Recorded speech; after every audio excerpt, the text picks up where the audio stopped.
Kohistan, the man who led a campaign to expose one of the country's most notorious so-called honor killings, has been shot dead in the city of Kohistan video scandal की हलचल 6 बरस बाद भी थम न सकी। Scandal के मुद्दई अफजल कोहिस्तानी को एबटाबाद में गामी अड्डा के करीब निशाना बनाया गया। कोहिस्तान वीडियो स्कैंडल में मद्दू बाकी 4 मुल्जिमान भी गिरफ्तार कर लिए गए। गिरफ्तार मुल्जिमान में कत्ल की गई लड़कियों के भाई और कजन शामिल हैं। मौलाना साहब, अब ये फैसला आपने हुआ है कि यहाँ पे माशरे में आप कहते हैं कि आपने फतवा नहीं दिया इस तरह का, आप कहते हैं आपने जिंदा नहीं किया।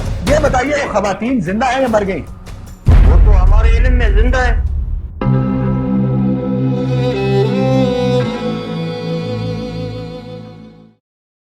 सोशल मीडिया आज के ज़माने में समाज का एक ऐसा अभिनव बन चुका है जिसके बिना करोड़ों लोग अपनी रोज़मर्रा की ज़िंदगी को शुरू करने के बारे में सोच भी नहीं सकते, क्योंकि लोग अपने निजी ज़िंदगी के मोमेंट्स को बाहर जाने अनजाने लोगों से शेयर करना बहुत ही ज़्यादा पसंद करते हैं। लोगों को लाइक्स और अच्छे अच्छे कमेंट्स की ऐसी लत लग चुकी है जैसी लत किसी नशेड़ी को ड्रग्स की लगती है। आज की तारीख में अपने वीडियोस और फोटोज शेयर करना एक ग्लास में पानी भरकर पीने से भी ज्यादा आसान है। आज हमारे लिए इंटरनेट को एक्सेस करना बेहद ही आसान है। बस 1-2 स्टेप्स के अंदर हम लोग आसानी से इंटरनेट से जुड़ सकते हैं और जो चाहे वो एक्सेस कर सकते हैं या फिर अपनी पर्सनल लाइफ किसी और को एक्सेस करने दे सकते हैं। आज की तारीख में हमें डेली बेसिस पर ये सुनने को मिलता रहता है कि फला आदमी का वीडियो लीक हो गया या फिर फला लड़की का MMS बनाकर वायरल कर दिया गया है। ये सब कुछ हमारे लिए इतना ज्यादा क्वाइट ऑब्वियस हो गया है कि हम लोगों का ध्यान इस तरफ जाता ही नहीं है। हम लोग सोचते हैं कि डेली बेसिस पर लाखों MMS को वायरल किया जाता है, जैसे कि ये सब कुछ अब हमारी सोसाइटी के ट्रेडिशन का ही एक हिस्सा बन चुका हो। लेकिन अगर मैं आपसे कहूँ कि आज से ठीक 12 साल पहले एक ऐसी वीडियो लीक हुई थी या फिर वायरल हुई थी जिसकी वजह से बहुत सारे लोगों को अपनी जानें गंवानी पड़ी थी। सिचुएशन यहाँ तक खराब हो गई थी कि इस वायरल वीडियो स्कैंडल में सुप्रीम कोर्ट को इन्वेस्टिगेशन करने के लिए ऑर्डर्स देने पड़े थे और कई सालों की इन्वेस्टिगेशन के बावजूद भी अथॉरिटीज को ये कभी पता नहीं चल पाया कि आखिर उस वीडियो में मौजूद लोगों के साथ हुआ तो हुआ क्या। इस वीडियो के डिटेल्स में जाने से पहले मैं आपको इस वीडियो के शूट होने वाली लोकेशन और वहाँ पर रहने वाले लोगों के नेचर, ट्रेडिशनल रूल्स और रेगुलेशंस के बारे में बताता चलता हूँ, क्योंकि ये सब जाने बिना इस केस को समझना बेहद ही मुश्किल होगा हमारे लिए। जिस वीडियो स्कैंडल की हम बात कर रहे हैं उसे कोहिस्तान वीडियो स्कैंडल बोला जाता है। ये वीडियो स्कैंडल जिस जगह वायरल हुआ था उस जगह को कोहिस्तान के नाम से जाना जाता है। कोहिस्तान पाकिस्तान के खैबर पख्तूनख्वा के हाजरा रीजन में पड़ता है। कोहिस्तान इंडिया में कश्मीर से काफी नजदीक है और ये पूरे एरिया चारों तरफ से बेहद ही खूबसूरत वादियों से घिरा हुआ है। मतलब अगर आप वहाँ पर जाएंगे तो आपको ऐसा एहसास होगा कि जैसे आप जीते जी जन्नत में आ गए हैं। आप मेरा यकीन कीजिए, कोहिस्तान बेहद ही खूबसूरत जगह है जहाँ आपका एक बार जाने का दिल जरूर करेगा। वहीं कोहिस्तान के लोगों का दिल बहुत ही बड़ा है। अगर वहाँ पर बाहर से कोई इंसान जाता है तो ये लोग उस इंसान का बेहद ही दिल खोलकर स्वागत करते हैं। इन लोगों की हॉस्पिटलिटी के चर्चे पूरी दुनिया भर में मशहूर है। लेकिन कहते हैं ना कि हर सिक्के के 2 पहलू होते हैं, ठीक उसी तरह कोहिस्तान में रहने वाले लोगों के भी 2 पहलू हैं। एक तरफ जहां वो लोग मेहमानों के लिए बहुत ही अच्छा व्यवहार रखते हैं, वहीं कोहिस्तान के लोग अपने लोगों के लिए बेहद ही सख्त नियमों का इस्तेमाल करते हैं। कोहिस्तान में लोगों का रहन सहन ट्राइब्स की क्रोनोलॉजी के अकॉर्डिंग बटा हुआ है। यहाँ पर हजारों सालों से लोग कबीलों में ऑर्गेनाइज्ड होकर रहते आए हैं और इन कबीलों के नियम बेहद ही सख्त हैं। कोहिस्तान में मौजूद सभी कबीले इस्लाम को फॉलो करते हैं और ये लोग अमूमन अपने बच्चों को ज्यादा पढ़ाते नहीं है।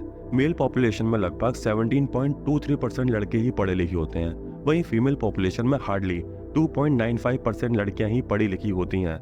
मतलब अब आप खुद ही अंदाजा लगा सकते हैं कि 50,000 से ज्यादा पॉपुलेशन वाले इस कोहिस्तान में कितनी ज्यादा इलिटरेसी है, जिस वजह से यहाँ पर मौजूद लोग हजारों सालों से आंखें बंद करके ट्रेडिशंस को फॉलो करते आए हैं। कोहिस्तान का ट्रेडिशन है कि लड़के और आदमी बाहर के काम करेंगे और रुपए कमाकर घर पर लाएंगे, वहीं औरतें और लड़कियां घरों का काम करेंगी और खेत वगैरह में फसलों की बुआई और कटाई करेंगी और लाइफ स्टॉक का ध्यान रखेंगे। कोहिस्तान में लड़के और लड़कियों का आपस में मिलना जुलना स्ट्रिक्टली बैन है, यानी कि बिना शादी किए एक लड़का और एक लड़की एक दूसरे से नहीं मिल सकते हैं और एक दूसरे से एक दोस्त की हैसियत से बात भी नहीं कर सकते हैं। ऐसा करना कोहिस्तान की ट्राइब्स के बीच बहुत ही ज्यादा बुरा माना जाता है और अगर कोई नियम का पालन नहीं करता है तो उसके खिलाफ कोहिस्तान के जिरगा के फैसले के अकॉर्डिंग कार्रवाई की जाती है। असल में जिरगा एक तरह की काउंसिल या फिर समिति होती है जिसमें समाज के इज्जतदार और सीनियर लोगों को लीडरशिप दी जाती है। एक तरह से जिरगा का काम लोकल लेवल पर एक पैरेलल गवर्नमेंट चलाने का होता है। जिरगा के पाकिस्तान के नियम कायदे और संविधान से अलग अपने नियम कायदे और संविधान होते हैं, जिनके अकॉर्डिंग जिरगा के लीडर्स लोगों के डिस्प्यूट रिजॉल्व करते हैं और जिरगा के रूल्स के अकॉर्डिंग उन लोगों को पनिश भी किया जाता है। एक तरह से आप जिरगा का कंपैरिजन हिंदुस्तान में मौजूद खाप पंचायतों से भी कर सकते हैं। जैसे यहाँ पर खाप पंचायतों के अपने नियम कायदे होते हैं, ठीक उसी तरह जिरगा के भी अपने कायदे होते हैं। जैसा कि हमारे देश में खाप पंचायतें अक्सर ही ऐसे फैसले देती हैं जो कि इंडियन लॉ और कॉन्स्टिट्यूशन के हिसाब से गलत होते हैं, लेकिन फिर भी समाज के एक बड़े वर्ग के बीच उन फैसलों को एक वैलिडेशन मिल जाती है। ठीक उसी तरह जिरगा सिस्टम के साथ भी होता है। यहाँ तक कि जिरगा सिस्टम लोगों को मौत की सजा के फरमान भी सुना देते हैं। और सबसे ज्यादा हैरानी की बात यह है कि जिरगा के द्वारा दिए गए मौत के फरमानों को एग्जीक्यूट भी किया जाता है। अब आपको कोहिस्तान की ज्योग्राफी, कल्चर और ट्रेडिशन के बारे में अंदाजा लग ही गया होगा। अब हम शुरू करते हैं अपने असल टॉपिक को। जिस वीडियो स्कैंडल को हम डिस्कस कर रहे हैं उसकी शुरुआत साल 2010 में हुई थी। याद रखने वाली बात यह है कि साल 2010 में इंडिया जैसे एक काफी विकसित देश में भी उस वक्त इंटरनेट और सोशल मीडिया का दौर बस शुरू ही हुआ था। एक तरह से कहा जा सकता है कि इंटरनेट की एक्सेसिबिलिटी और सोशल मीडिया की पॉपुलैरिटी इंडिया में अपनी इनिशियल स्टेज पर ही थी। वहीं अगर हम पाकिस्तान के कोहिस्तान की बात करें तो वहां पर उस जमाने में मोबाइल होना ही एक बहुत बड़ी बात हुआ करती थी। तो फिर आप इंटरनेट और सोशल मीडिया को तो भूल ही जाइए। साल 2010 में कोहिस्तान में ही एक जगह पर एक कमरे के अंदर एक वीडियो शूट होता है जिसमें 4 लड़कियां बैठी हुई नजर आती हैं और उनके साथ में 2 लड़के होते हैं। एक लड़का वीडियो में साफ नजर आता है, वहीं दूसरा लड़का अपने मोबाइल से वीडियो शूट कर रहा होता है, जो कि बाद में मोबाइल के बैक कैमरे को अपने फेस की तरफ करके अपना चेहरा दिखाता है। क्योंकि उस वक्त के जो मोबाइल फोन्स होते थे उनके अंदर सेल्फी कैमराज नहीं हुआ करते थे, और जिन मोबाइल्स में सेल्फी कैमराज हुआ करते थे उनकी सेल्फी इतनी ज्यादा खतरनाक हुआ करती थी कि खुद की सेल्फी लेने वाला शख्स खुद को ही ना पहचान पाया। अगर हम इस वीडियो की बात करें तो इस वीडियो में वो 4 लड़कियां तालियां बजाते हुए एक लोकल ट्रेडिशनल सॉन्ग अपनी लैंग्वेज में गाती हुई नजर आती हैं। वहीं दूसरे शॉट में एक लड़का उस गाने की धुन पर नाचता हुआ दिखाई देता है। ये वीडियो महज कुछ ही सेकंड की थी, क्योंकि उस जमाने में जो मोबाइल फोन्स हुआ करते थे उनमें ज्यादा लंबी वीडियोस बनाना पॉसिबल नहीं था, और इस वीडियो की जो क्वालिटी थी वो भी काफी ज्यादा कॉम्प्रोमाइज थी। मतलब कि वीडियो की क्वालिटी बहुत ज्यादा अच्छी नहीं थी। अगर हम आज की वीडियो क्वालिटी के स्टैंडर्ड से तब की वीडियो क्वालिटी स्टैंडर्ड्स को कंपैरिजन करें तो इस वीडियो की क्वालिटी काफी ज्यादा खराब थी, क्योंकि उस वक्त के ज्यादातर मोबाइल 3GP वीडियो फॉर्मेट को ही सपोर्ट किया करते थे, इसलिए ये वीडियो भी 3GP वीडियो फॉर्मेट में ही बनाई गई थी। लेकिन इस वीडियो की क्वालिटी इतनी ज्यादा भी खराब नहीं थी कि इस वीडियो में मौजूद लोगों को ठीक ठीक ना पहचाना जा सके। इस वीडियो को देखकर वीडियो में मौजूद सभी लोगों को इजीली आइडेंटिफाई किया जा सकता है। इस वीडियो में सिर्फ लड़कियां ताली बजाते हुए गाना गाती हैं, और वहीं एक लड़का उनकी तालियां और गाने की धुन पर नाचता हुआ दिखाई देता है। इसके अलावा इस वीडियो में ऐसा कुछ भी नहीं था। इस वीडियो को किसी भी तरह के MMS स्कैंडल से कंपेयर नहीं किया जा सकता है, क्योंकि इस वीडियो स्कैंडल में ऐसा कुछ भी नहीं था जिसको देखकर यह कहा जा सके कि इस वीडियो में कोई वल्गर एलिमेंट है, या फिर उस वीडियो में कुछ ऐसा किया गया है जो कि काफी उत्तेजक है और समाज के नियम कायदों के खिलाफ है। ये वीडियो साल 2010 में शूट की गई थी, लेकिन इस वीडियो को साल 2010 में वायरल नहीं किया गया था। ये वीडियो साल 2012 में अचानक ही सामने आती है और कोहिस्तान में रहने वाले ज्यादातर लोगों के मोबाइल में ये वीडियो पहुंच जाती है, और फिर यहाँ से शुरू होता है पुरुषवादी समाज का एक ऐसा घिनौना खेल जिसने पाकिस्तानी जुडिशरी सिस्टम को ही घुटनों पर ला दिया। जब ये वीडियो साल 2012 में लीक हुई तो ये वीडियो एक मोबाइल से दूसरे मोबाइल में और दूसरे मोबाइल से तीसरे मोबाइल में ऐसे ट्रांसफर हुई जैसे कि ये कोई आम वीडियो ना हो, बल्कि ये किसी मशहूर पर्सनैलिटी का एक सेक्सुअलाइज्ड MMS हो। हर कोई इस वीडियो को ऐसे देख रहा था जैसे कि ये वीडियो उन लोगों के लिए कोई अजूबा हो। मैंने आपको बताया था कि कोहिस्तान में ज्यादातर औरतें और लड़कियां अपने घरों में और खेतों की दहलीज तक ही सीमित रहती हैं, इसलिए बाहर जो मर्द होते हैं उनके लिए औरतों और लड़कियों की साइटिंग बेहद ही रेयर होती है। इसलिए जब ये वीडियो उन लोगों के मोबाइल्स में पहुंची तो वो लोग इस वीडियो को देखकर बिल्कुल हैरान रह गए कि एक लड़का कैसे लड़कियों के साथ एक कमरे में बैठकर इस तरह से नाच गाकर एंजॉय कर सकता है। अगर इस वीडियो की बात करें तो इस वीडियो में ऐसा एक भी एलिमेंट नहीं है जिसको देखने के बाद किसी को ऐसा महसूस हो कि वीडियो समाज पर एक एडवर्स इंपैक्ट डालेगी। ऐसी सोच अगर पढ़े लिखे समाज में होती तो हमें बेहद ही हैरानी होती, मगर यहाँ पर हम बात कर रहे हैं कोहिस्तान की, जहाँ पर आज भी लोग आदिम काल के बनाए हुए नियमों में खुद को बांध कर जी रहे हैं। कोहिस्तान के लोगों के लिए ये वीडियो एक बेहद ही प्रोवोकेटिव वीडियो थी। जब ये वीडियो पूरे कोहिस्तान में हर किसी के मोबाइल में पहुंच गई तो वहाँ के लोग इस वीडियो को इतनी ज्यादा क्यूरियोसिटी के साथ देख रहे थे कि जैसे उन्होंने कोई एरोटिक मूवी या फिर क्लिप देख ली हो। ये वीडियो इतनी ज्यादा वायरल हो चुकी थी कि जाहिर सी बात थी कि इस वीडियो के बारे में क्लिप में मौजूद उन लड़कों और लड़कियों के घर वालों को पता ही चलना था। ये पूरा कांड जिस जगह हुआ था या फिर हो रहा था उस जगह का नाम था गदार। असल में ये जो कोहिस्तान डिस्ट्रिक्ट है ये कई टाउन्स में डिवाइडेड है, और जो ये गदार है ये भी कोहिस्तान के टाउनशिप का एक छोटा सा टाउन है, और जितना छोटा टाउन होता है उतना ही ज्यादा लोग एक दूसरे को अच्छे से जानते हैं। इसलिए जब इस वायरल वीडियो स्कैंडल की खबर गदार के सीनियर जिरगा लीडर्स के कानों में पड़ी तो उन लोगों ने वीडियो क्लिप में मौजूद लड़कों और लड़कियों को आइडेंटिफाई करने के ऑर्डर दिए, और जैसा कि क्वाइट ऑब्वियस था उस वीडियो में मौजूद सभी लोगों की आइडेंटिफिकेशन कर ली गई, और फिर जिरगा लीडर्स ने इन लोगों के 100 करोड़ गुना की सजा मुकर्रर करने के लिए मई के महीने में एक जिरगा ऑर्गेनाइज करी, और सबसे ज्यादा मजे की बात ये थी कि जिन लोगों पर इस सॉ कॉल्ड गुनाह के एलिगेशंस लगे थे उन लोगों को जिरगा में पार्टिसिपेट करने की परमिशन ही नहीं दी गई और जिरगा लीडर्स आपस में डिस्कस करके इस नतीजे पर पहुंचे कि ये गुनाह जो इन लड़के और लड़कियों ने किया है ये पूरी तरह से नाकाबिले माफी है, इसलिए इन सबको मौत की सजा दी जाए और उस सजा को जल्द से जल्द एग्जीक्यूट किया जाए। इसमें भी एक इंटरेस्टिंग बात ये थी कि जो लड़कियां थीं वो आज़ाद खेल टाइप से ताल्लुक रखती थीं, वहीं वो दोनों लड़के साले खेल टाइप से ताल्लुक रखते थे। कोहिस्तान की जो ट्राइब्स हैं उनके बीच एक रूल है कि डिफरेंट टाइप से ताल्लुक रखने वाले लड़के और लड़कियां आपस में मिलजुल नहीं सकते हैं। अगर वो एक दूसरे से मिलते जुलते हैं या फिर अलग अलग टाइप से ताल्लुक रखने के बावजूद एक दूसरे के साथ किसी अफेयर में इन्वॉल्व होते हैं तो फिर जिरगा के लॉस के अकॉर्डिंग उन्हें पनिश किया जाएगा। कोहिस्तान में लड़के और लड़कियों के बीच inter tribal relations strictly prohibited है। अब ये वो पॉइंट था जहाँ से असली कहानी शुरू होती है। इस वीडियो क्लिप में जो लड़कियां थीं उनके नाम थे अमीना, बाजिका, सिरीन जान, बेगम जान और शाहीन। वहीं वीडियो क्लिप में जो लड़के थे उनके नाम थे बिन यासिर और गुलनजर। जिरगा लीडर्स ने इन सभी को सर कलम करके मौत की सजा को एग्जीक्यूट करने के ऑर्डर्स दिए। इस सजा से बिन यासिर और गुलनजर बचकर भाग गए और उन्होंने ये सारी बात अपने बड़े भाई अफजल कोहिस्तानी को बताई। अफजल उस वक्त अपने परिवार के साथ मनसेरा में रह रहे थे क्योंकि अफजल की शादी हो चुकी थी, इसलिए काम के सिलसिले में उस वक्त वो मनसेरा में रह रहे थे। जब ये बात अफजल को पता चली तो अफजल ने कहा कि ये कोई इतनी बड़ी बात नहीं थी कि जिसके लिए किसी को भी मौत के घाट उतार दिया जाए, इसलिए अफजल ने जिरगा के इस फैसले का काफी विरोध किया। लेकिन जिरगा के नियम काफी अजीब होते हैं जिनके सामने अफजल के विरोध की कोई वैल्यू नहीं थी।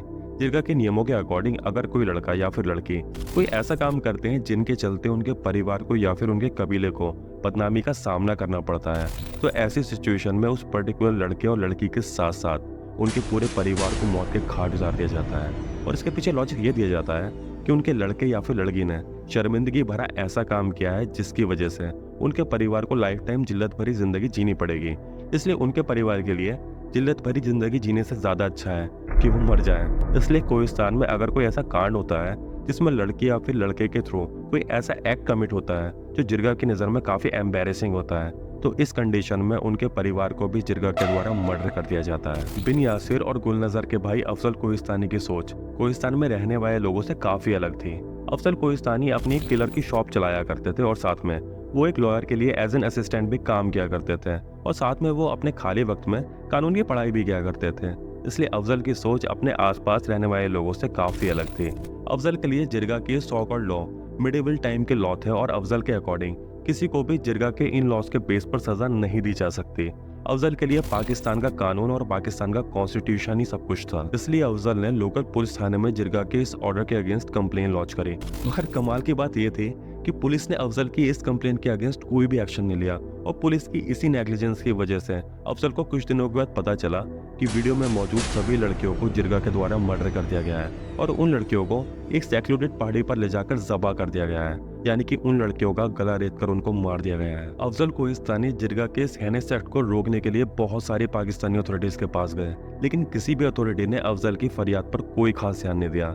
लेकिन अफजल कोहिस्तानी का लक काफ़ी अच्छा था जो इनकी फरियाद की खबर पाकिस्तान के एक लोकल जर्नलिस्ट और human right activist Haseeb Khwaja को मिल गई। हसीब ख्वाजा ने शुरुआत से ही इस केस को पर्सनली हैंडल करना शुरू कर दिया था। हसीब ख्वाजा ने अफजल की कंप्लेन कोहिस्तान के पुलिस स्टेशन में दर्ज करवाने की काफी कोशिश करी, लेकिन कोहिस्तान के पुलिस स्टेशन ने काफी कोशिश के बावजूद भी उनकी कंप्लेन नोट नहीं करी, जिस वजह से हसीब ख्वाजा ने अफजल के साथ सुप्रीम कोर्ट जाने का फैसला लिया। हसीब ने पूरे कोहिस्तान में घूम कर इस केस को और भी ज्यादा स्ट्रॉन्ग बनाने के लिए एविडेंसेस कलेक्ट किए और जून 2012 में वीडियो स्कैंडल की पूरी स्टोरी मीडिया में लीक हो गई। मौलाना साहब, अब मसर ये फैसला हुआ है कि यहाँ पे मनसेरा में आप कहते हैं कि आपने फतवा नहीं दिया इस तरह का, आप कहते हैं आपने जिरगा नहीं किया। ये बताइए वो खवातीन जिंदा है या मर गई? वो तो हमारे इल्म में जिंदा है। और अफजल ने पूरी हिम्मत के साथ मीडिया को आगे आकर पूरी सच्चाई बयान करी। अफजल वो पहले शख्स थे जिसने मीडिया को बताया था कि 30 मई 2012 के दिन वीडियो में मौजूद सभी लड़कियों को मार दिया गया है और अब जिरगा लीडर्स अफजल के दोनों भाइयों को मारने के लिए उनके तलाश कर रहे हैं। अफजल के इस क्लेम ने पूरे पाकिस्तान के अंदर एक डिबेट छिड़ दी थी कि क्या हमारा समाज इतना ज्यादा नीचे गिर चुका है कि कुछ लड़कियों के महज तालियां बजाकर गाना गाने के लिए उनको मौत के घाट उतार दिया जाए। इज्जत के लिए किया गया ये एक्ट महज एक एक्ट नहीं था, बल्कि एक ऐसा गुनाह था जिसकी कहीं भी माफी नहीं थी। अफजल के क्लेम के बाद बहुत सारे सोशल एक्टिविस्ट अफजल के साथ इस केस को लड़ने के लिए खड़े हुए और अब इस केस को लोगों के सपोर्ट से काफी मजबूती मिल चुकी थी। एक विटनेस ने क्लेम किया था कि जब ये वीडियो काफी पॉपुलर हो गई थी कोहिस्तान में, तब इन लड़कियों को आइडेंटिफाई करके इन्हें कमरे में कैद कर दिया गया था और इन लड़कियों के साथ जिन ज्यादतियों का अंजाम दिया गया था उसका अंदाजा भी आपके लिए लगाना काफी मुश्किल होगा। जो ये एरिया है कोहिस्तान, ये एक हाई एल्टीट्यूड वाला एरिया है और इस एरिया में ठंड बहुत ही बिकट की पड़ती है। जब विंटर सीजन आता है तब इस एरिया में टेम्परेचर माइनस में पहुंच जाता है और ऐसी ठंड में उन लड़कियों के साथ जिरगा लीडर्स के ऑर्डर्स पर मार पिटाई की गई थी। और सिर्फ इतना ही नहीं बल्कि इन लड़कियों को कई दिनों तक भूखा रखा गया था और इनके ऊपर अक्सर उबलता हुआ पानी डाल दिया जाता था। जिरगा लीडर्स का एक खास ऑर्डर था कि इन लड़कियों ने अपने परिवारों की नाक कटवाई है, इसलिए इनके परिवार का यह हक है कि वो अपनी इन बेटियों को मारने से पहले खूब तड़पाएं, जिससे इन लड़कियों को यह एहसास हो सके कि इन लड़कियों ने कितना बड़ा गुनाह किया है। इस पूरे केस में सबसे ज्यादा भयानक बात यह थी कि ये सारे टॉर्चर एंड मर्डर्स लड़कियों के फैमिली मेंबर्स ने उनके साथ किए थे और ये सब कुछ सिर्फ एक झूठी शान के लिए किया गया था। जिरगे में यह फैसला लिया गया था कि लड़कियों को तो मारना ही है, लेकिन उनके साथ साथ लड़कों को भी मौत के घाट उतार दिया जाए और साथ में उन लड़कों के पूरे परिवार को भी खत्म कर दिया जाए। जब ये बातें पाकिस्तान के सुप्रीम कोर्ट में जज ने सुनी तो उन्होंने कमिश्नर को ऑर्डर दिया कि उन 5 लड़कियों को कोर्ट के सामने पेश किया जाए, जिससे कि कोर्ट ये जान सके कि लड़कियां वाकई में जिंदा हैं और सही सलामत हैं। तो इसके जवाब में कमिश्नर ने कहा कि 5 लड़कियां जिंदा हैं and they are doing well, but commissioner ने कहा कि due to compulsion we can not produce those girls before you. Commissioner के इस जवाब से सुप्रीम कोर्ट के जज इतना ज्यादा गुस्से में आ गए थे कि उन्होंने 5 जून 2012 के दिन एक डेलीगेशन टीम बनाने के ऑर्डर्स दिए, जिनमें पाकिस्तान के काफी प्रोमिनेंट पर्संस को रखा गया था। और उस डेलीगेशन टीम को सुप्रीम कोर्ट ने ऑर्डर दिया कि वो डेलीगेशन टीम बिना किसी दबाव के कोहिस्तान जाए और वहां जाकर लड़कियों की खबर लेकर आए कि वो लड़कियां सच में मर चुकी हैं या फिर वो लड़कियां अभी भी जिंदा हैं। जब इस केस की हियरिंग सुप्रीम कोर्ट में चल रही थी तब वहां पर पाकिस्तान के इंटीरियर मिनिस्टर भी बैठे हुए थे। कोर्ट ने इंटीरियर मिनिस्टर से कहा कि आप इस डेलीगेशन टीम को एक हेलीकॉप्टर प्रोवाइड करवाइए और इस टीम को अभी इसी वक्त इमीडिएटली कोहिस्तान के लिए रवाना करवाइए और शाम तक कोर्ट में आकर रिपोर्ट कीजिए कि वो 5 लड़कियां जिंदा हैं या नहीं। इस डेलीगेशन में पाकिस्तान की ऐसी औरतें थीं जो औरतों के अधिकारों के लिए काफी लंबे वक्त से लड़ती आई हैं, इसलिए डेलीगेशन में मौजूद इन औरतों की क्रेडिबिलिटी काफी आई थी और इनके द्वारा इन्वेस्टिगेशन की रिपोर्ट को सुप्रीम कोर्ट में काफी अहमियत दी जानी थी। सुप्रीम कोर्ट ने 2 फेजेस में फैक्ट फाइंडिंग डेलीगेशन को कोहिस्तान में भेजा था। जो पहला फैक्ट फाइंडिंग डेलीगेशन था उसमें डॉक्टर फरजाना बरी थी, जो कि एक बेहद ही मशहूर ह्यूमन राइट एक्टिविस्ट है और साथ में कैद-ए-आज़म यूनिवर्सिटी में head of gender studies department है। इनके साथ में एडवोकेट और human right activist Rifat Bhatt थी, Khyber Pakhtunkhwa commission on the status of women की शबीना अयाज थी और सोशल एक्टिविस्ट और जेंडर एक्सपर्ट फौजिया सईद थी। डेलीगेशन टीम जब कोहिस्तान पहुंचे तो उन्होंने पाया कि ये जगह बहुत ही पिछड़ी हुई है और ये पूरी जगह बेहद ही ऊंची पहाड़ियों से घिरी हुई है। जब पायलट हेलीकॉप्टर को लैंड करा रहा था तो उस पायलट को भी इतना डर लग रहा था कि वो बार बार बिस्मिल्लाह बिस्मिल्लाह बोले जा रहा था, क्योंकि इतनी ऊंचाई पर हवा की डेंसिटी काफी कम होती है, इसलिए हेलीकॉप्टर को इतनी ऊंचाई पर जरूरी लिफ्ट नहीं मिल पाता है, जिस वजह से लैंडिंग करने में काफी दिक्कतों का सामना करना पड़ता है। जब फाइनली हेलीकॉप्टर लैंड हुआ तब वहां से 2 कारों में बैठकर डेलीगेशन टीम उस लोकेशन पर पहुंची और वहां पर जब डेलीगेशन ने लोकल लोगों से बात करी तो हर किसी के पास एक डिफरेंट स्टोरी थी। कोई कह रहा था कि मेरी बहन थी, कोई कह रहा था कि मेरी बेटी के साथ ऐसा हुआ है और लगभग दर्जन भर से ज्यादा लोगों ने ये क्लेम किया था कि वीडियो में मौजूद लड़कियां उनके परिवारों की हैं। ऐसे सिचुएशन में डेलीगेशन के लिए सच को ढूंढ निकालना काफी मुश्किल हो गया था। ऐसा लग रहा था कि जैसा पूरा गांव मिलकर लड़कियों के कल्प्रिट्स को बचाने में लगा हुआ है। आप खुद सोचिए कि जब दर्जन भर से ज्यादा लोग डेलीगेशन के सामने डिफरेंट स्टोरीज लेकर आएंगे तो जाहिरी तौर पर ये महसूस होने लगेगा कि पूरा का पूरा गांव एक डिस्ट्रैक्शन क्रिएट कर रहा है, जिससे कि डेलीगेशन सच्चाई तक ना पहुंच पाए। डेलीगेशन टीम के पास उन लड़कियों के कोई फोटोग्राफ्स नहीं थे जिनसे वो लोग उन लड़कियों की कोई आइडेंटिफिकेशन कर पाते, इसलिए डेलीगेशन टीम ने कोहिस्तान के लोकल एडमिनिस्ट्रेशन से लड़कियों के फोटोग्राफ्स मांगे, लेकिन लोकल एडमिनिस्ट्रेशन के एक भी बंदे ने डेलीगेशन टीम को उन लड़कियों के फोटोग्राफ्स अवेलेबल नहीं करवाए। अब डेलीगेशन टीम के सामने सबसे बड़ी प्रॉब्लम ये थी कि वो बिना फोटोग्राफ्स के उन लड़कियों को आइडेंटिफाई कैसे करते, क्योंकि बिना फोटोग्राफ्स के वो लोग किसी भी लड़की को उनके सामने लाकर खड़ा कर देते हैं और कहते कि देखिए ये है वो लड़कियां और सारी की सारी लड़कियां जिंदा हैं और सही सलामत हैं। इसलिए डेलीगेशन टीम ने इस्लामाबाद में औरत फाउंडेशन को कॉल किया और उनसे कहा कि वो लोग उस वीडियो क्लिप में से उन लड़कियों के फोटोग्राफ्स को एक्सट्रैक्ट करके डेलीगेशन को फॉरवर्ड करें। औरत फाउंडेशन ने किसी तरह उस वीडियो में से फोटोग्राफ्स को एक्सट्रैक्ट किया। अब प्रॉब्लम ये थी कि वो फोटोग्राफ्स इतनी अच्छी क्वालिटी के नहीं थे जिनसे उन लड़कियों की कोई आइडेंटिफिकेशन आसानी से हो सके, इसलिए फाउंडेशन के लोगों ने उन फोटोज की क्वालिटी को थोड़ा सा एनहेंस किया जिससे कि उन फोटोग्राफ्स में मौजूद लड़कियों की पिक्चर्स पहचान में आ सके। जब डेलीगेशन को उन लड़कियों के फोटोग्राफ्स मिल गए तब डेलीगेशन टीम उस वैली में पहुंची जिसके आसपास उन लड़कियों के घर थे। उस वैली में डेलीगेशन टीम की मुलाकात उस शख्स से हुई जिसने उन लड़कियों को मौत की सजा देने का फरमान सुनाया था और उस शख्स का नाम था मौलाना जावेद। मौलाना जावेद डेलीगेशन के साथ उन लड़कियों की इन्वेस्टिगेशन में मदद करने के लिए आगे आया था। डेलीगेशन ने इन्वेस्टिगेशन में मौलाना जावेद के इन्वॉल्वमेंट का काफी भारी विरोध किया, क्योंकि मौलाना जावेद इन्वेस्टिगेशन को इफेक्ट भी कर सकता था। लेकिन वहाँ के लोकल लोगों का कहना था कि उन लड़कियों को मौलाना जावेद के सिवा कोई भी नहीं जानता है, और जो गाय डेलीगेशन टीम के साथ था वो किसी और कबीले का था। इसलिए डेलीगेशन को अगर उन लड़कियों तक पहुंचना था तो उनको मौलाना जावेद को अपने साथ इन्वॉल्व करना ही था। जब डेलीगेशन उन लड़कियों से मिलने के लिए निकला, तब गाइड ने डेलीगेशन टीम से कहा कि आगे का रास्ता आप लोगों को बाय वॉक ही तय करना पड़ेगा, क्योंकि आगे जो पहाड़ी एरिया है वहाँ पर रोड्स काफी नैरो हैं, जिन पर किसी व्हीकल से जाना इम्पॉसिबल है। इसलिए डेलीगेशन को मजबूरी में 3 घंटे पैदल चलकर वो रास्ता कवर करना पड़ा। जब डेलीगेशन उस पर्टिकुलर लोकेशन पर पहुंचा, तब डेलीगेशन टीम ने कहा कि भाई सारी लड़कियों को लाकर हमारे सामने पेश करो। इस पर मौलाना जावेद ने कहा कि मैडम देखिए, एक लड़की उस पहाड़ पर रहती है, दूसरी लड़की इस पहाड़ पर रहती है, और तीसरी लड़की उस पहाड़ पर रहती है, और चौथी और पांचवी लड़की फला पहाड़ पर रहती है। इसलिए सभी लड़कियों को लाना काफी मुश्किल है। अगर आप लोग चाहें तो पैदल चलकर उन लड़कियों से मिलने जा सकते हैं। मौलाना जावेद को ये बात अच्छे से पता थी कि डेलीगेशन के पास बहुत ज्यादा वक्त नहीं है और वो लोग पैदल चलकर ये रास्ता कवर नहीं कर पाएंगे। इसलिए वो इस तरह की बातें डेलीगेशन से कर रहा था, जिससे कि सभी लड़कियों को डेलीगेशन के सामने प्रेजेंट करने से बचा जा सके। डेलीगेशन टीम ने मौलाना जावेद से कहा कि लड़कियों से मिले बिना हम नहीं जा सकते हैं, क्योंकि सुप्रीम कोर्ट का ऑर्डर है कि लड़कियों को हमारे सामने प्रेजेंट किया जाए, और अगर आप ऐसा नहीं करते हैं तो ये माना जाएगा कि उन लड़कियों के साथ कुछ गलत हुआ है। ड्यू टू कंपल्जन, मौलाना जावेद ने डेलीगेशन टीम के सामने 2 लड़कियां प्रेजेंट करी।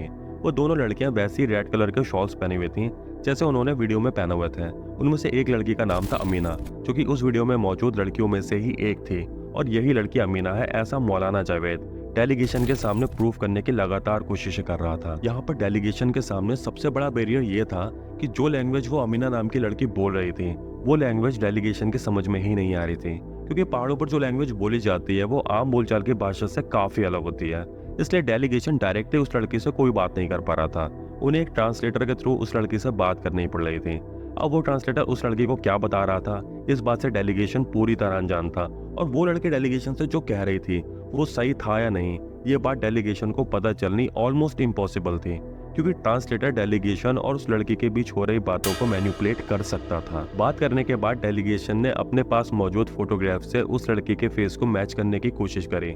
यहाँ पर दूसरी प्रॉब्लम ये थी कि डेलीगेशन के पास कोई ऐसा साइंटिफिक प्रोसीजर नहीं था जिससे वो ये पता कर सके कि एग्जैक्टली वही लड़की है या नहीं। इसलिए डेलीगेशन टीम को एक बार फोटो की तरफ देखना पड़ रहा था और एक बार उस लड़की की तरफ देखना पड़ रहा था। वो लोग फोटोग्राफ्स में मौजूद उस लड़की के फेशियल एक्सप्रेशन से अपने सामने मौजूद लड़की के फेशियल एक्सप्रेशंस को मैच करने की कोशिश कर रहे थे। काफी देर तक उस लड़के का फेशियल एनालिसिस करने के बाद डेलीगेशन इस नतीजे पर पहुंची कि ये वही लड़की है जो कि उस वीडियो में मौजूद है। हालांकि डेलीगेशन के इस एनालिसिस से डॉक्टर फरजाना बरी अग्री नहीं कर रही थी। उनका कहना था कि ये वो लड़की नहीं है, ये लड़की उस लड़की की लुकलाइक है, बट ये वो लड़की नहीं है। डेलीगेशन टीम ने जब अमीना या फिर कहें कि अमीना की लुकलाइक से बात करी और उससे पूछा कि ये वीडियो कहाँ और कैसे शूट हुआ था, तो उसने एक बिल्कुल ही डिफरेंट स्टोरी डेलीगेशन टीम के सामने रख दी। डेलीगेशन टीम को पहले ये पता था कि ये वीडियो बिन यासिर और गुलनजर के चाचा की शादी में शूट हुआ था, लेकिन अमीना ने डेलीगेशन टीम को बताया कि ये वीडियो किसी शादी में शूट नहीं हुई थी, बल्कि बिन यासिर और गुलनजर की मां ने 5 लड़कियों को अपने घर पर दावत पर इनवाइट किया था, और उस वक्त जाहिर सी बात थी कि घर में बिन यासिर और गुलनजर भी मौजूद थे। तभी वहां पर लड़कियों ने तालियां बजाकर गाना शुरू कर दिया और बिन यासिर उन लड़कियों के गाने की धुन पर नाचने लगा। अमीना ने बताया कि उनको नहीं पता था कि उनकी वीडियो शूट की जा रही है, अगर उन्हें पता होता तो शायद वो ऐसा होने ही नहीं देती। डेलीगेशन टीम ने जब और लड़कियों से मिलने की इच्छा जताई तो डीआईजी ऑफ पुलिस ने कहा कि सुप्रीम कोर्ट के ऑर्डर के अकॉर्डिंग हमें इतना ही टाइम मिला था इन्वेस्टिगेशन करने के लिए, अब आप लोगों को वापस जाना होगा और अपनी जो इन्वेस्टिगेशन रिपोर्ट है उसको कोर्ट में दाखिल करना होगा। जैसा कि होना ही था, डेलीगेशन टीम वापस सुप्रीम कोर्ट आ गई और उन्होंने कोर्ट में कहा कि हम लोग एक ही लड़की से मिल पाए और हमारा यही मानना है कि जिस लड़की से हम मिलकर आए हैं ये वही लड़की है जो इस वीडियो में मौजूद है। कोर्ट ने कहा कि ग्रेट, केस पूरी तरह सॉल्व है, लड़कियां जिंदा हैं, लेकिन डॉक्टर फरजाना बरी का कहना था कि वो लड़की नहीं है जो उस वीडियो में मौजूद है, बल्कि उसी की तरह दिखने वाली किसी लड़की को हमारे सामने प्रेजेंट कर दिया गया है। अफजल कोहिस्तानी के अकॉर्डिंग उन्हें ये बिल्कुल भी मालूम नहीं था कि उनका भाई डांस भी करता है, क्योंकि उसने कभी भी अफजल के सामने कोई डांस नहीं किया।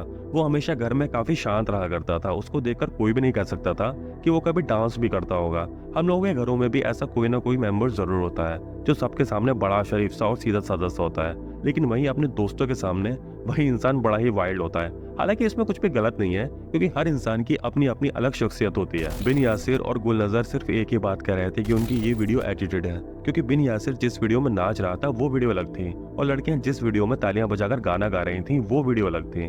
उन दोनों के अकॉर्डिंग इन दोनों वीडियो को पर्पसली मर्ज किया गया था और किसी स्पेशलाइज्ड सॉफ्टवेयर के जरिए एडिट करके बिल्कुल रियल जैसा बना दिया गया था। उनके अकॉर्डिंग जब वीडियो में लड़कियां तालियां बजाती हुई नजर आती हैं तब बिन यासिर नाचता हुआ नजर नहीं आता है, और जब बिन यासिर नाचता हुआ नजर आता है तब वो लड़कियां तालियां बजाती हुई नजर नहीं आती हैं।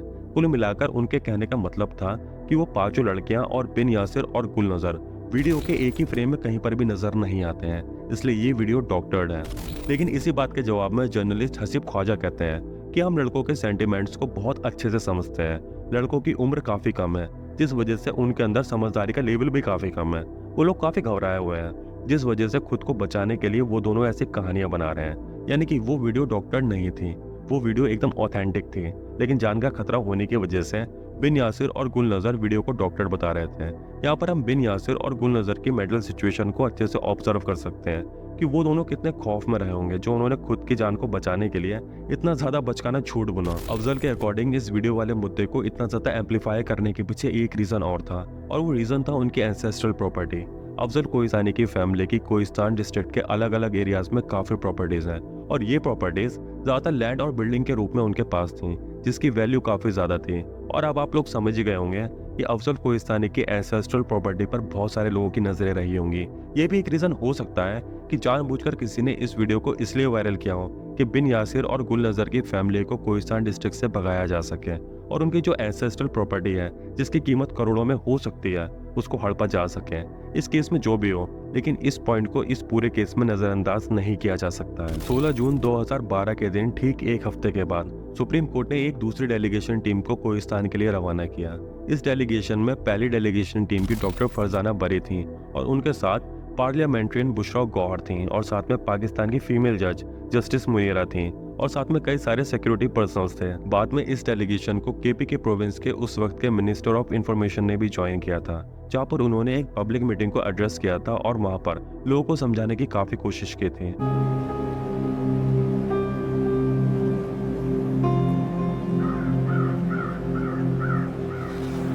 हम तो ऐसे दौर में रह रहे हैं कि बहुत सारे ऐसे वाकयात हुए हैं कि जी नहीं चाहता कि वो हो जाए, लेकिन हमारी बदकिस्मती है।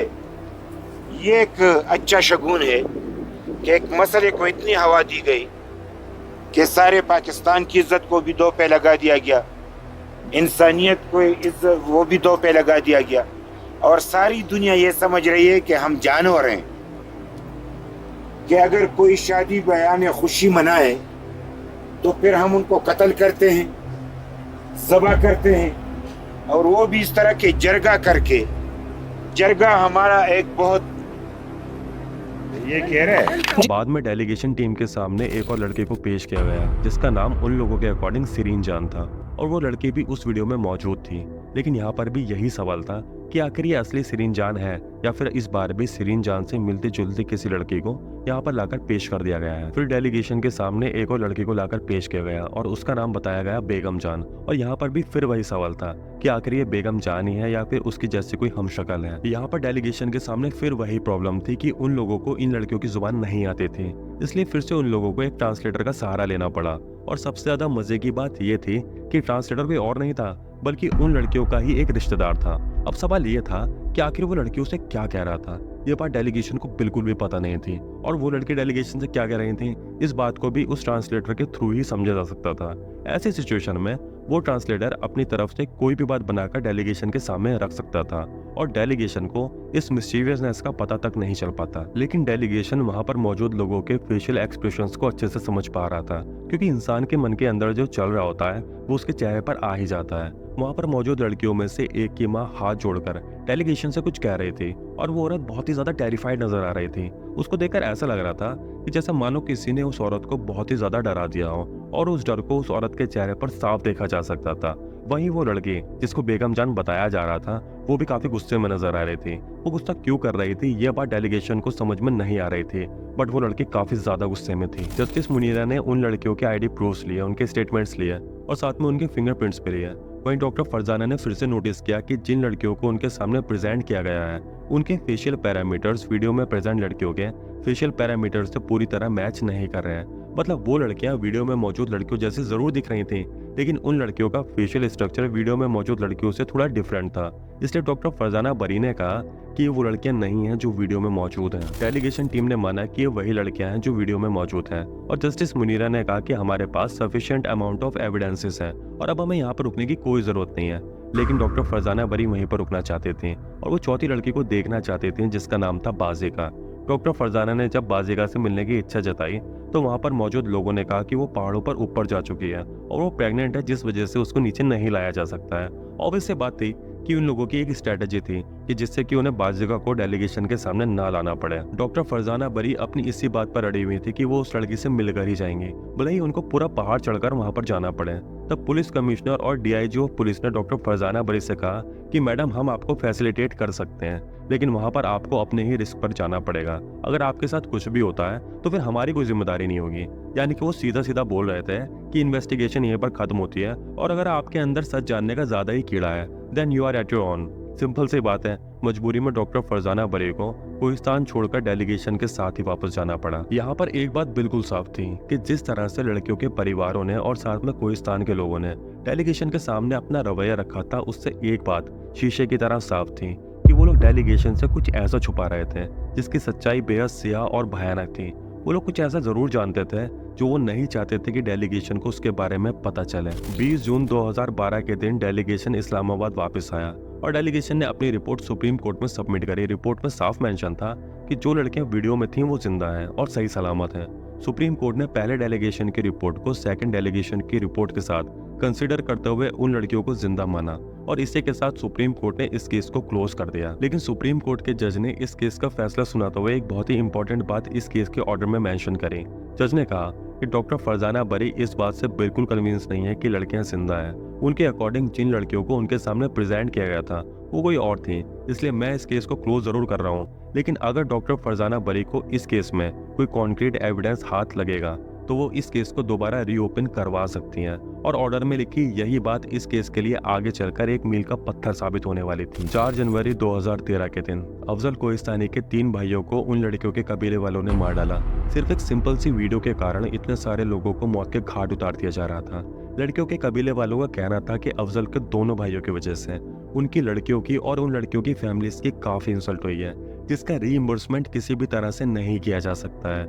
इसलिए बिन यासिर और गुल नजर के परिवार के लोगों को मारकर इस बदले को पूरा किया जाएगा। कैन यू बिलीव दिस कि इतनी छोटी सी बात के लिए उन लड़कियों के कबीले वाले दरिंदगी की इस हद तक पहुंच गए थे कि वो लोग अब बिन यासिर और गुल नजर के परिवार के एक एक बंदे को ही खत्म करने पर उतार हो गए थे।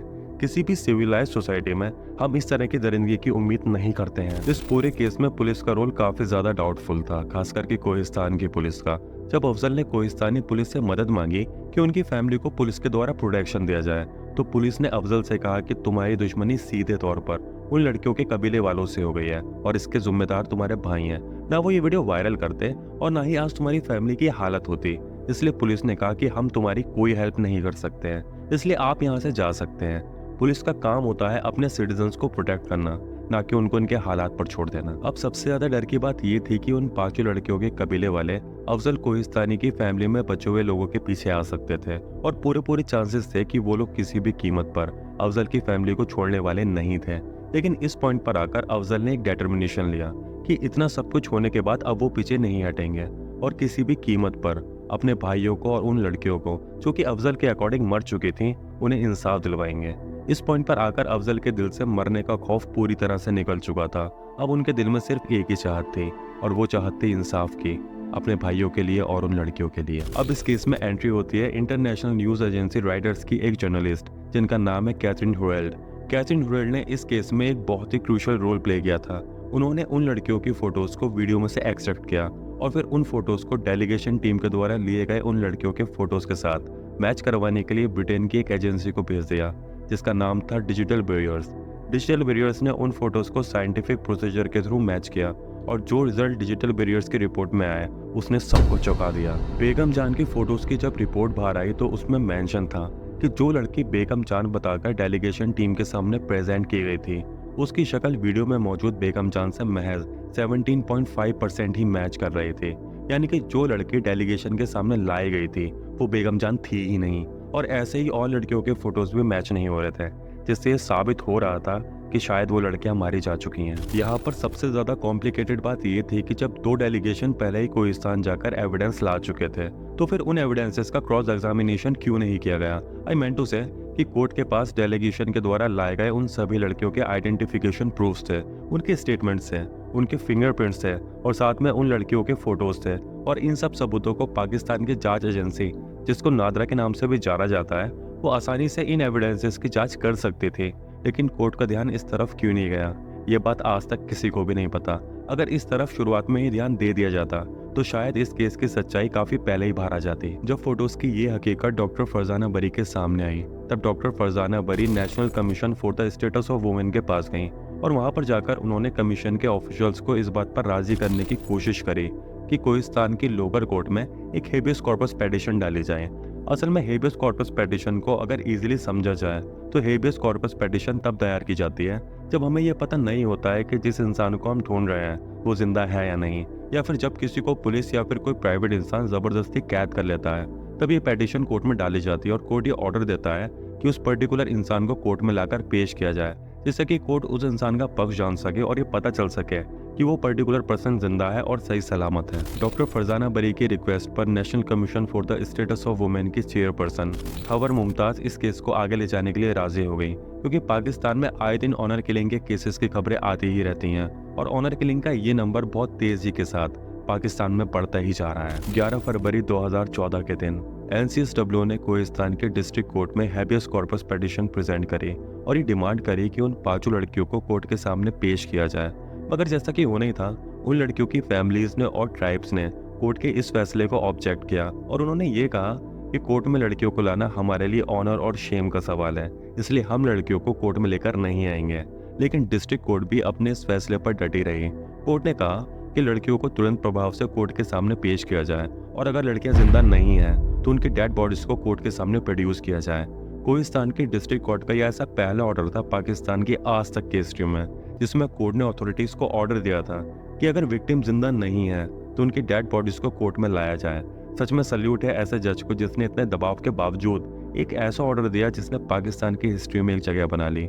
ये ऑर्डर एक फोर्सफुल ऑर्डर था, क्योंकि कोहिस्तान डिस्ट्रिक्ट कोर्ट के जज को भी पर्सनली ऐसा लग रहा था कि शायद लड़कियां जिंदा नहीं हैं। ये केस अब एक ऐसा टर्न ले चुका था जहां पर पाकिस्तान के साथ साथ पूरी दुनिया इस केस को जानने लगी थी। इसी के साथ पाकिस्तान के नेशनल मीडिया के साथ साथ इंटरनेशनल मीडिया भी इस केस को बहुत ही ज्यादा कवरेज देने लगी थी, जिस वजह से इस केस को लेकर दुनिया भर के लोगों के अंदर एक गुस्सा पनपने लगा था। और ये गुस्सा पनपना लाजमी भी था, क्योंकि सिर्फ ताली बजाने के लिए किसी को भी मार देना किसी भी एंगल से जायज नहीं है। 30/5/2012 के रात 2 बजे इन लोगों ने ज़ब्ह कर दिया है, और ये बात मैं हल्फन कहता हूँ, 1000 दफ़ा कुरान मुझे उठानी पड़े, मैं कुरान उठाऊंगा, इन लोगों ने ज़ब्ह कर दिया है। मुझे और मेरे भाइयों को जान की खास किस्म की खतरा है। ये एक ऐसा पॉइंट था जहां पर पाकिस्तान की मीडिया जिरका लीडर्स को घेरने लगी थी, और मीडिया के इसी प्रेशर की वजह से जिरका लीडर मौलाना जावेद को मीडिया के सामने पेश होना पड़ा था।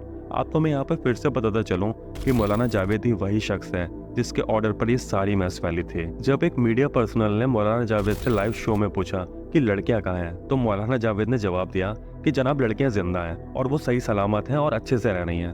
तो मौलाना जावेद के इस जवाब पर मीडिया पर्सनल ने मौलाना जावेद से एक काउंटर क्वेश्चन करते हुए पूछा कि अगर लड़कियां जिंदा हैं और सही सलामत हैं तो फिर आप उनको कोर्ट में पेश क्यों नहीं करते हो। ये सवाल सुनते ही मौलाना जावेद घबरा गया और वो मीडिया पर्सनल से कहने लगा कि हमारे कोहिस्तानी कल्चर में लड़कियों का ऐसे कोर्ट में पेश होना अच्छा नहीं माना जाता है, और ये बहुत ही शर्म की बात मानी जाती है हमारे यहाँ पर। मतलब अपना गुनाह छुपाने के लिए मौलाना जावेद कल्चर का सहारा ले रहा था, और क्वेश्चन के जवाब में वो डिनाइल मोड पर ही दिखाई दे रहा था। मौलाना जावेद बार बार कह रहा था कि मैंने लड़कियों को कत्ल करने का कोई भी ऑर्डर नहीं दिया था। उसका कहना था कि मेरा तो इस केस से दूर दूर तक कोई भी लेना देना नहीं है। जब लड़कों ने लड़कियों की ये वीडियो वायरल करी थी, तब लड़कियों के परिवारों ने ही लड़कों की इस हरकत पर एतराज किया था। उन लड़कों ने गलत किया, इसलिए वो लोग इतना ज्यादा घबरा रहे हैं, और घबराहट की वजह से वो लोग पुलिस के पास भी जा रहे हैं और मीडिया के पास भी जा रहे हैं। मौलाना जावेद के अकॉर्डिंग घबराने वाली ऐसी कोई बात नहीं थी जिसकी वजह से लड़के इतना ज्यादा परेशान हो रहे हैं। मौलाना जावेद ने आगे कहा कि हमारे कोहिस्तानी कल्चर में जिरका कभी भी किसी को भी मौत का फरमान नहीं सुनाती है। आपको खुदा को हाजिर नाजिर करके कहता हूँ, हल्फन कहता हूँ कि ये जो मेरे ऊपर इल्ज़ाम है इसमें कोई सच्चाई, कोई हकीकत नहीं है। असल में मोहतरम बात यह है कि जब उस तरफ के लड़कों ने ये तस्वीरें निकाल कर मीडिया में तशहीर किया तो हमने कुछ नहीं कहा उनको। लोगों ने कहा कि भाई आप लोगों ने तो बहुत गलत काम किया है, पर्दानशीन औरतों की आपने इस तरह बेइज्जती की है, ये लोग आपको नहीं छोड़ेंगे, ये करेंगे वो करेंगे। हमने कुछ नहीं कहा है। तो डरने की वजह से उन्होंने डर कर ऊपर जाकर DPO को भी दरख्वास्त दी और इंसानी हुकूक़ वालों को भी दरख्वास्त दी, मीडिया वालों को भी दरख्वास्त दी कि ये इस तरह कर रहे हैं, इन्होंने लड़कियों को भी मारा है, ये हमको भी मारते हैं, ये अफवाहें इस तरह चली है। और ये तो हमारे रिवायात के भी ख़िलाफ़ है। हमारी रिवायात में भी इस तरह का जरगा सज़ा नहीं देती है। बहरहाल मौलाना जावेद के पास अपने डिफेंस में कई एक्सप्लेनेशंस हो सकते हैं, लेकिन सच्चाई तो यही थी कि उन लड़कियों की एग्जिस्टेंस को प्रूव करने में मौलाना जावेद बहुत ही ज़्यादा घबरा रहा था। कोर्ट के ऑर्डर के बावजूद भी लड़कियों की फैमिली ने और मौलाना जावेद ने उन लड़कियों को कोर्ट में पेश नहीं किया। जर्नलिस्ट हसीब ख्वाजा ने जब देखा कि कोर्ट के ऑर्डर्स का मौलाना जावेद पर और उन लड़कियों की फैमिलीज पर कोई असर नहीं हो रहा है, तब हसीब ख्वाजा ने सोशल मीडिया की मदद ली और उन्होंने फेसबुक के साथ साथ और भी दूसरी सोशल मीडिया साइट्स पर इन लड़कियों को इंसाफ देने के लिए एक बहुत बड़ा कैंपेन चलाया, जिसका असर ये हुआ कि पूरी पाकिस्तान की औरतें सड़कों पर आ गईं और उन लड़कियों को इंसाफ दिलाने के लिए प्रोटेस्ट करने लगीं।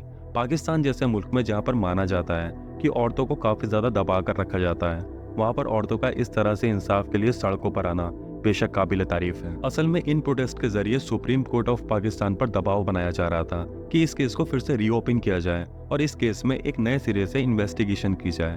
असल में ये केस उन 5 लड़कियों का केस नहीं था, बल्कि ये केस पाकिस्तान की हर एक औरत का केस था, क्योंकि जिस तरह से पुरुषवादी मानसिकता एक औरत को दबाने की कोशिश करती है, ये प्रोटेस्ट उस मेंटेलिटी पर एक बहुत गहरी चोट थे। इस केस में एक ऐसा जजमेंट आना बहुत ही ज्यादा जरूरी था, जिससे कि सोसाइटी में एक मैसेज जा सके कि अगर कोई किसी औरत या लड़की के साथ गलत करेगा तो उसको एक ऐसी सजा मिलेगी जो कि नाज़िर बन जाएगी। लेकिन इतने प्रोटेस्ट के बावजूद भी सुप्रीम कोर्ट ने इस केस को रीओपन नहीं किया, जिसकी वजह से सबकी उम्मीदें खत्म होती जा रही थी। लेकिन इसी पॉइंट पर आकर इस केस में एंट्री होती है एक ऐसे इंसान की जिसने इस केस का रुख पूरी तरह से बदल दिया। कोहिस्तान के एक्स MP है मौलाना दिलदार ने आगे आकर खुद से पाकिस्तान के एबटाबाद में एक प्रेस कॉन्फ्रेंस करी, जिसमें उन्होंने दावा किया कि वो 5 लड़कियां सचमुच मारी जा चुकी हैं। इस केस में मौलाना दिलदार के एक्सपोजर के बाद एंट्री होती है एक ऐसे शख्स की जो कि कोहिस्तान के 27 लोकल ट्राइब्स के जिरगे को मिलाकर बनाई गई ग्रैंड जिरगा के ऑथोराइज रिप्रेजेंटेटिव थे और उनका नाम था मौलाना दोस्त मोहम्मद कारी। इन्होंने मोहम्मद दिलदार की प्रेस कॉन्फ्रेंस के 2 ही दिन के बाद एक ग्रैंड सेशन किया, जिसमें उन्होंने दावा किया कि मौलाना जावेद और मौलाना असमतुल्लाह ने अपनी गलत बयानबाजी से इस केस को काफी उलझाने की कोशिश करी है। दोस्त मोहम्मद कारी के अकॉर्डिंग मौलाना जावेद ने और मौलाना असमतुल्लाह ने मिलकर मीडिया से, पुलिस से और डेलीगेशन टीम से झूठ बोला था कि लड़कियां जिंदा हैं, बल्कि वो लड़कियां कुछ सालों पहले ही मारी जा चुकी हैं और इस बात को प्रूव करने के लिए उनके पास ऐसे गवाह हैं जिनके सामने जिरगा ने लड़कियों को और लड़कों को जान से मारने का फरमान सुनाया था। और वो गवाह बार बार दोस्त मोहम्मद कारी के पास आकर ये कहते हैं कि उनके ही सामने लड़कियों को एग्जीक्यूट किया गया था। वीडियो जो मंजर आम पर आया था उस में जो कमीशन मुकर्रर हुआ था उसमें मौलाना इस्मतुल्लाह ने गलत बयानी से काम लिया, वहाँ झूठी गवाही दिया कि वो लड़कियाँ जिंदा है, हालांकि वो लड़कियाँ उस वक़्त कत्ल की गई थी। उसके बहुत सारे लोग गवाह हैं जो हमारे पास आए हैं, उन्होंने कहा है कि वो लड़कियाँ कत्ल की गई है। मौलाना असमतुल्लाह, जो कि मौलाना जावेद की तरह ग्रैंड जिरगा के एक बेहद ही वेल रेप्यूटेड लीडर थे, उन्होंने मीडिया से कहा कि लड़कियों के मरने के कोई भी सबूत किसी के भी पास नहीं है और ना ही जिरगा के ऐसे किसी फैसले के सबूत किसी के पास हैं और ना ही मौलाना जावेद के फतवे के कोई भी सबूत किसी के पास हैं। और अगर किसी को लगता है कि मौलाना जावेद ने या फिर मौलाना असमतुल्लाह ने लड़कियों को मारने के रेफरेंस में कोई भी फतवा दिया है, तो पहले वो शख्स उन दोनों के खिलाफ कोई सबूत लेकर आए और उस सबूत को कोर्ट में पेश करें और ऐसा करके वो अपने दिल को ठंडक दें और अपनी सारी की सारी भड़ास निकाल ले। मतलब बंदे का कॉन्फिडेंस सच में 7 पे आसमान बढ़ता। तो वहाँ मतलब ये लड़कियां न होने का भी कोई सबूत नहीं आया है, मौलवी जावेद के फतवे का भी कोई सबूत नहीं हुआ है, न जरगे के फैसले का कोई सबूत आया है। तो उनको चाहिए कि अगर उनके पास इस वाक़े में मेरे मुलव्वस होने का या इस किस्म का कोई सबूत है तो वो अदालत में पेश करें और वहाँ साबित करें और अपना दिल का जो है ना, दिल को ठंडा करें और भड़ास निकालें। मौलाना असमतुल्ला अपनी इन्वॉल्वमेंट को लेकर क्वाइट श्योर था कि कोई उसका कुछ भी नहीं बिगाड़ सकता है, और वो इतना श्योर हो भी क्यों ना, क्योंकि इन लोगों ने अपना कोई भी वीक पॉइंट नहीं छोड़ा था। इन लोगों ने सबसे पहले चालाकी ये दिखाई कि इन लोगों ने जिरगा के द्वारा की गई मीटिंग्स के कोई भी रिटन रिकॉर्ड्स नहीं रखे थे। दूसरा, इन्होंने मौत के फतवे को भी रिटन में ना देकर बरबली दिया था, यानी कि मौत का फतवा मुंह से बोल कर दिया गया था। और तीसरा, इनकी किसी भी मीटिंग की कोई वीडियो रिकॉर्डिंग नहीं थी जिसमें इन लोगों को इस वीडियो स्कैंडल के बारे में डिस्कस करते हुए देखा जा सके। इस केस में इनके खिलाफ कोई भी सॉलिड प्रूफ नहीं मिल रहा था, जिसकी वजह से ये केस कमजोरी होता जा रहा था। अप्रैल 2014 में लड़कियों की ट्राइब्स ने कोहिस्तान के डिस्ट्रिक्ट कोर्ट के ऑर्डर के अगेंस्ट जाकर डिस्ट्रिक्ट कोर्ट के ऑर्डर को ही चैलेंज कर दिया, जिसमें कहा गया था कि लड़कियों को या फिर उनकी डेड बॉडीज को बिफोर कोर्ट प्रेजेंट किया जाए। इस केस में अपना कुछ भी बिगड़ते हुए ना देखकर इन लोगों के हौसले इतने ज्यादा बुलंद हो गए थे कि ऐसे 50 से ज्यादा मर्डर्स कोहिस्तान के अंदर हो गए, जिनमें से ऐसे बहुत सारे केसेस थे जिनमें महज एक लड़के और लड़की के बात करने पर ही उनको मौत के घाट उतार दिया गया था।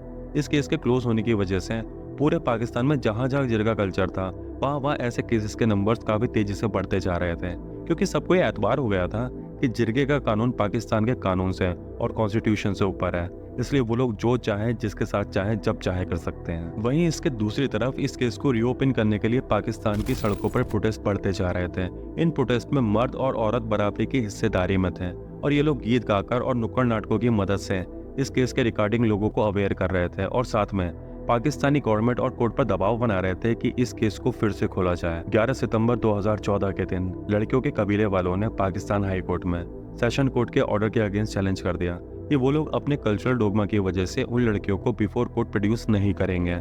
हाई कोर्ट की हियरिंग में लड़कियों की फैमिलीज नहीं पहुंची थी, बल्कि उनकी ट्राइब का एक शख्स उनको रिप्रेजेंट करने के लिए वहां पर आया हुआ था और उसे हाई कोर्ट के जज ने कहा कि सेशन कोर्ट के ऑर्डर के अगेंस्ट चैलेंज करना बिल्कुल बचकाना है। आप पाकिस्तान के कॉन्स्टिट्यूशन और लॉ से ऊपर नहीं हो सकते हैं, इसलिए अगर लड़कियां जिंदा हैं तो उनको बिफोर कोर्ट प्रोड्यूस करने में आपको क्या ही तकलीफ हो सकती है।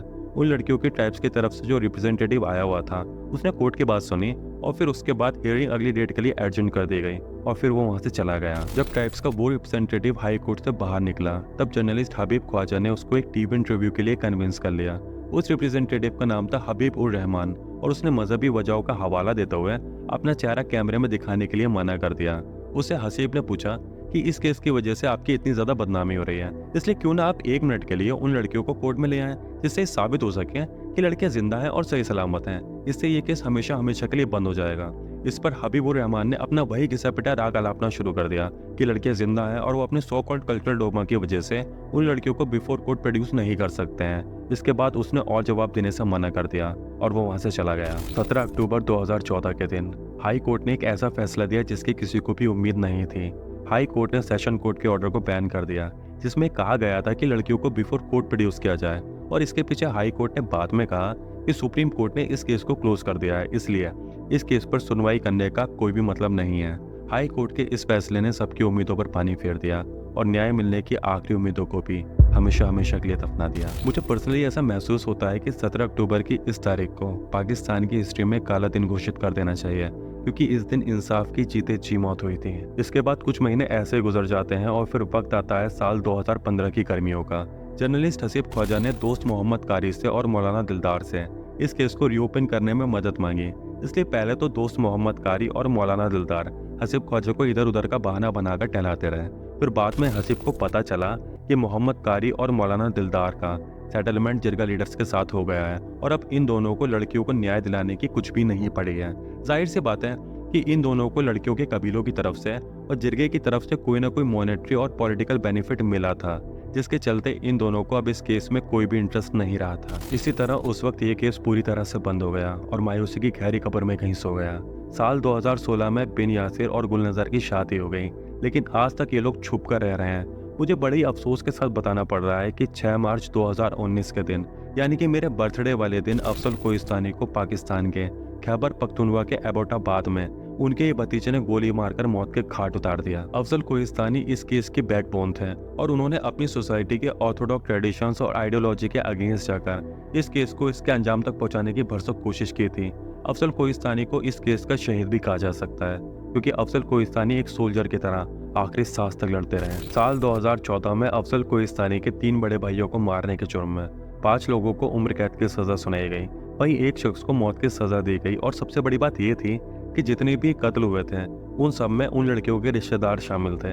इस केस में और 6 लोगों को नामजद किया गया था, जिनमें जिरगा लीडर्स भी शामिल थे, लेकिन बाद में इन सबको बरी कर दिया गया था। लेकिन साल 2017 में हाई कोर्ट ने सेशन कोर्ट के इस फैसले को ओवरटर्न कर दिया और इन 6 बरी हुए लोगों को क्रिमिनल माना गया। सितंबर 2019 में कोर्ट ने बाजिगा के फादर को, सिरिन जान के फादर को और बेगम जान के फादर को कल्प्रिट माना और इन तीनों को लाइफ इम्प्रिजनमेंट की सजा सुनाई। वहीं इस केस से जुड़े 5 लोगों को बरी कर दिया गया। ये केस एक ऐसा एग्जाम्पल है जहाँ पर हमें देखने को मिलता है कि जब समाज धर्म की बेड़ियों में जगड़ जाता है तब उस पर्टिकुलर देश की सरकारें और वहाँ की जुडिशरी धर्म के फैसलों के आगे झुक जाती हैं, जैसा कि इस केस में हुआ। सुप्रीम कोर्ट ने इस केस में कोहिस्तान के लोकल ट्रेडिशन को और रिलीजियस सेंटीमेंट को ज्यादा प्रेफरेंस दी और इन सबको पाकिस्तान के कॉन्स्टिट्यूशन और लॉ से ऊपर रखा, जिसका नतीजा ये हुआ कि उन लड़कियों के मारे जाने या फिर कहना चाहिए कि गायब होने के बाद कई सारे मासूम लोगों को अपनी जानें गंवानी पड़ी। ये क्वाइट स्ट्रेट फॉरवर्ड और सिंपल केस था। अगर सुप्रीम कोर्ट हर हालत में उन लड़कियों को प्रोड्यूस करने के अपने फैसले पर अड़ा रहता तो शायद इतनी सारी कैजुअलिटीज होने से बच जाती। अफजल कोहिस्तानी के 3 बड़े भाइयों के 15 बच्चे थे और अफजल के खुद 3 बच्चे थे। अफजल इन सब की रिस्पॉन्सिबिलिटी खुद उठा रहे थे, लेकिन एंड में उनका भी कत्ल कर दिया गया।